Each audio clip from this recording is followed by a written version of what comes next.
Akibat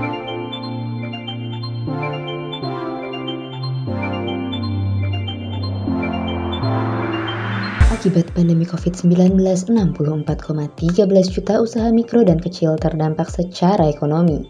BPS menjelaskan bahwa mayoritas usaha mikro dan kecil mengalami penurunan pendapatan, sehingga mengurangi tenaga dan kapasitas produksi.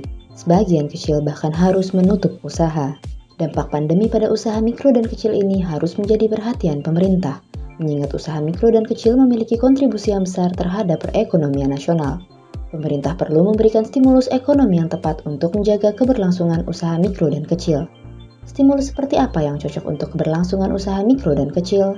Riset yang dilakukan oleh Sri Harini dan kawan-kawan tahun 2020 menemukan bahwa untuk meningkatkan daya tahan usaha mikro dan kecil, dibutuhkan sumber daya manusia yang berkualitas. Riset ini menjelaskan bahwa semakin tenaga kerja usaha mikro dan kecil berkualitas, maka kreativitas dan inovasi usaha menjadi meningkat. Hal ini memberikan daya saing yang lebih baik pada usaha mikro dan kecil di era digital. Sayangnya, bagi usaha mikro dan kecil, peningkatan sumber daya manusia bukanlah prioritas.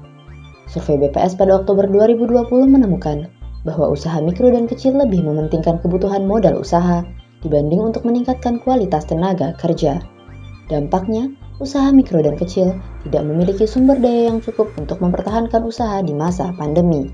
Padahal, di situasi krisis akibat pandemi, usaha mikro dan kecil semakin membutuhkan semangat spiritual, kreativitas, inovasi, dan langkah-langkah solutif yang bisa menjaga keberlangsungan usaha. Riset juga menunjukkan ketika usaha mikro dan kecil memiliki sumber daya yang baik, memiliki spiritual value, usaha mikro dan kecil memiliki ketahanan yang lebih baik. Memiliki kesabaran saat krisis, kesadaran untuk berjuang, dan berikhtiar di masa pandemi. Usaha mikro dan kecil juga menghasilkan banyak ide baru dan inovasi usaha, seperti mengubah model pemasaran dari yang konvensional menjadi digital, kemudian menciptakan produk baru yang lebih menarik minat pasar, juga melakukan terobosan yang bisa meningkatkan efisiensi operasional usaha. Jika pemerintah menyadari pentingnya pengembangan sumber daya manusia, maka insentif ekonomi sebaiknya lebih ditujukan kepada hal ini.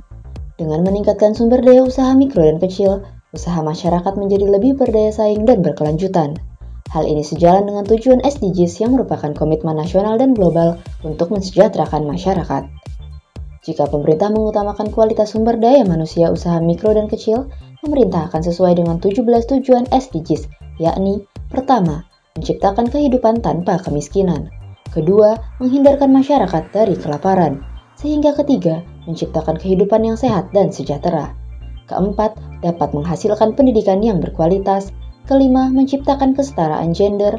Keenam, mewujudkan akses air bersih dan sanitasi yang layak. Ketujuh, mampu menyediakan energi bersih dan terjangkau. Sehingga kedelapan, memberikan akses kepada pekerjaan layak dan menghasilkan pertumbuhan ekonomi. Kesembilan, mendukung keberlangsungan industri, inovasi, dan infrastruktur. Kesepuluh, mengurangi kesenjangan. Kesebelas, menghasilkan kota dan lingkungan pemukiman yang berkelanjutan. Kedua belas, mendorong konsumsi dan produksi yang bertanggung jawab. Ke-13, memotivasi penanganan perubahan iklim yang lebih baik dengan menjaga keberlangsungan. Ke-14, ekosistem lautan. Ke-15, ekosistem daratan. Ke-16, menciptakan perdamaian, keadilan, dan kelembagaan yang tangguh. Serta ke-17, kerjasama mewujudkan tujuan-tujuan SDGs. 17 tujuan tersebut terutama menciptakan kehidupan tanpa kemiskinan bisa terwujud apabila pemerintah menjaga keberlangsungan usaha mikro dan kecil dengan meningkatkan sumber daya manusia sesuai kebutuhan industri 4.0. Spiritual value, kemampuan kreatif, improvisasi, dan inovasi akan menjadi jalan keluar bagi usaha mikro dan kecil untuk bertahan bahkan bersaing di masa depan.